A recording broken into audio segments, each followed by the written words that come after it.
All right, let's get to the big one. We're 30 minutes in. We got to get here. Where do we stand on NCAA tournament expansion as of right now, Dan, or lack thereof? What's the status of everything?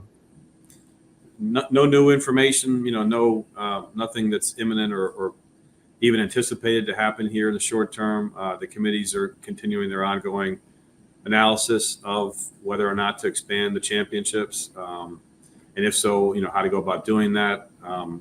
Their focus right now, late in February and early March now is on the 25 championships, and there will continue to be some discussions about expansion in the future, but right now their focus is really on this year's tournament. You don't expect a vote to happen in March about the fate of the tournament, in the near future? Not necessarily, no. Okay. And for those that might not be aware, in order to make a change to the tournament format, what is the deadline that has to be met in order for a change to happen, at the soonest possible next year? There's not a specific deadline, Matt, but if we're talking about the 26th championship, having a timeline to operationalize that is important, and it'd be sometime this spring a decision would have to be made. So theoretically, there could be a vote, a decision, one way or the other. If it were to be expansion, you could theoretically have a vote on that, say by mid to late April, and still technically have a change to the 2026 tournament if we got to that point? Theoretically, yes. Theoretically. I was told by a few sources that if there isn't money to be made in the new tournament format with expansion, be it 72 or 76 teams, some well-embedded sources tell me that their belief is that it will not happen. I even had a source recently tell me that some of the really prominent voices in college athletics are on that side as well, that if expansion means less money coming to their particular conference or their schools and how it gets split up with units, then that could be a real point of resistance. Do you agree with that? And how much of that is a major factor when it comes to deciding whether or not to expand the tournament? Everything's a major factor. I mean, first of all, the analysis and consideration has been very thorough. It's not taken in a lighthearted way at all because of the success of the tournaments and how important they are to college basketball overall. Expansion, even in a modest level, is complex, more complex than I think than has been recognized and reported, because it is expensive. It's expensive because of additional team travel, per diem, game operations, but also the basketball performance funds that you may be alluding to, that they're the units that are earned throughout the men's and women's basketball championships now. If there's expansion, the basketball performance funds would have to have their budgets increased as well, or else there's dilution of the value of those units over time.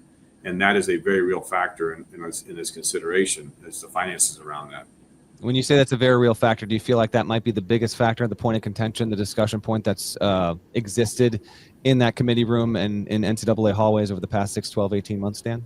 I don't know if I'd rank or put one thing above another, but it's a significant factor. I think it's a significant factor because revenue is a significant consideration in almost anything in college athletics right now, right? Because of the House settlement, because of the resources that are needed at the school level, the conference level, and at the NCAA level. You have to make decisions in a responsible financial way. I don't know if it'd be where I'd rank it, but it's certainly a significant factor.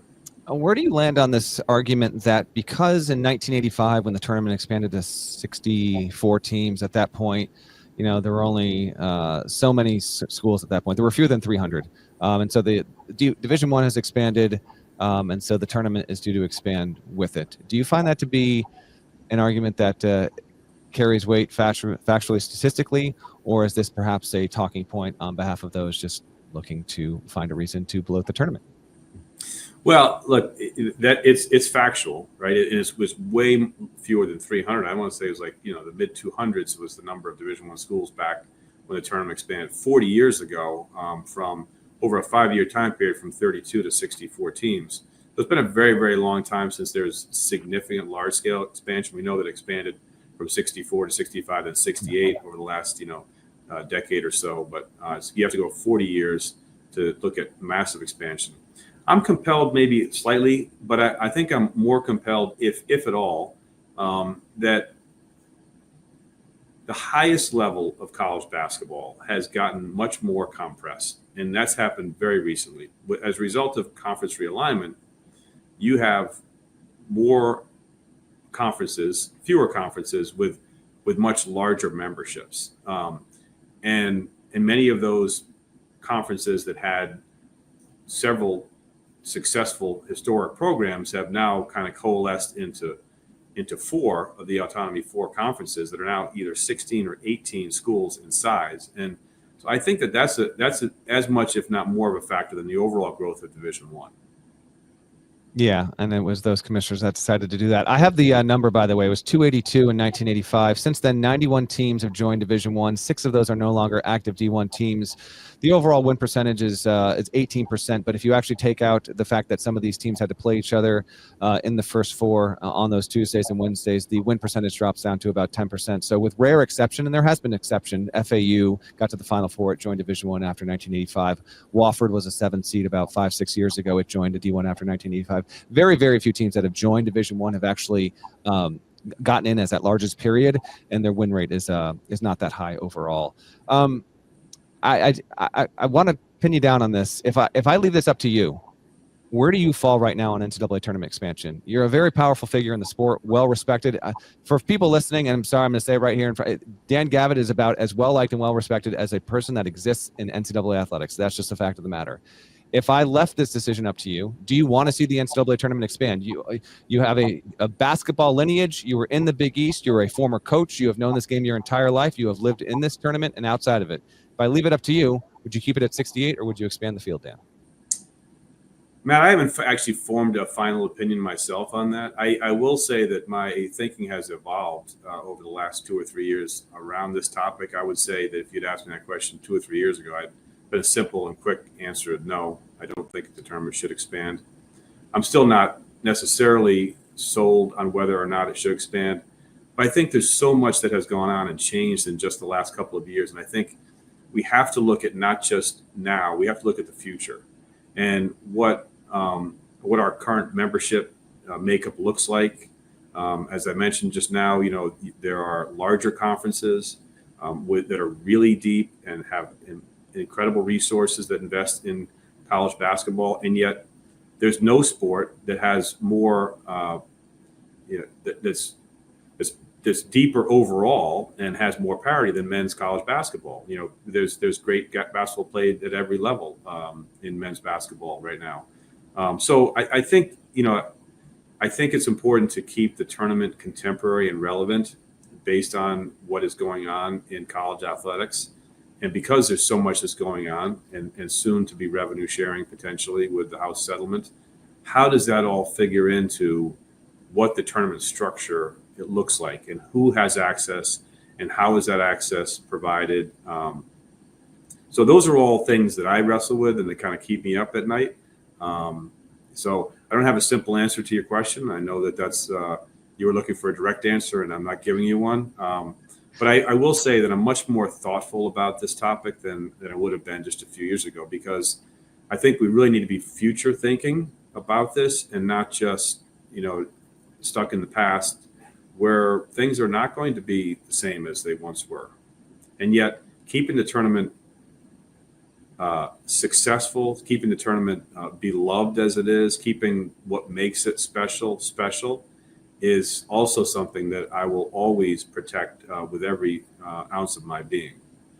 What about the viewpoint where if you were to go to, say, 76 teams, people would say this degrades the meaning of the regular season even further? The games that might have mattered a little bit more in November, a little bit more in December, or even into the regular season and conference season. If you're allowing 8 more teams into the field, and those teams very, very well may prove to be overwhelmingly from the 5 power leagues, and you're not getting that on the bubble, on the fence, mid-major that's won 25 games, 26 games, and still can't crack in. A very strong argument is that you are taking some of the significance and urgency away from the regular season by the pure math of allowing 8 more teams into the field. How sensitive are you to that argument, and how prominent is that talking point or not in the committee room in recent months and years? I get that and respect that sentiment. I think there are other sentiments to consider as well. I mean, and you look at other sports, I don't think that proved to be true in the first year of the expanded CFP, for example. I think in many ways it heightened the interest in the regular season because it brought more teams into the consideration. Now that is a field expand from 4 to 12. Yeah, that's apples orange. That doesn't track for me, Dan. That's 4 to 12. The ratio isn't remotely the same. So I understand the point, but that one doesn't stack up to scrutiny. That to me is all. But again, Matt, because of NIL, because of some of the the November and December events, because some things that conferences may want to do outside of their conference season, you hear some talk sometimes about an in-season tournament like the NBA has done. I think there is some creative thought about how college basketball's regular season could play out in the future that may influence that as well. And so I don't know that there's a definitive answer to that. I think it's certainly a consideration in the whole grand scheme of things, but there are different lenses to look at that through, and I don't know if one opinion or perspective carries the day on that matter. All right, last one for me on this topic, then I want to close on the NIT because I want to touch on that, and then I'll let you out of here. Okay. Having been a part of this discussion now for a number of years, Dan, how close do you feel with, I know you can't tell me if you think it's going to actually wrap up in April or whatever. It sounds like it's certainly not happening in March and next month when there's much more bigger matters and urgent matters to get to. But does it feel to you like this is nearing a conclusion, or is there still a healthy possibility that because the House case and the settlements that are supposed to take impact, this upcoming year, and there's still so much of this landscape in college sports that really has to settle over the next 3, 6, 9, 12 months, if not beyond? Like, is there a chance that this issue extends deeper into 2025, maybe even gets unresolved in 2026? Or do you think we are like 5-yard line, 10-yard line kind of stuff, and the answer of 68, 72, 76 gets done at some point in the weeks following the conclusion of the Men's National Basketball Championship? Well, the most important thing to get across to your listeners and followers is that this is definitely not a fait accompli, that the recommendation to not expand the tournaments is absolutely a potential outcome here in the short term. For many of the reasons we just talked about, finances and tradition and different opinions and you name it. So I think it has felt like in some cases over the last few months there's been more reporting around, well, this is a done deal, it's going to happen, and I can assure you that that's not the case. I couldn't predict, as I sit here today, what the outcome is going to be. I do think that there will be an opportunity to make a decision about 26 sometime in the coming months. But if that decision is not to move forward with expansion, I don't know that is going to resolve the issue over the next 5 to 8 years either. That could be that the smartest thing to do is to wait and see whether or not House settlement happens and is approved by the judge on April 7th. What the ramifications of that going forward are, and whether this should be a topic that is considered a year or two from now more so than it is right now.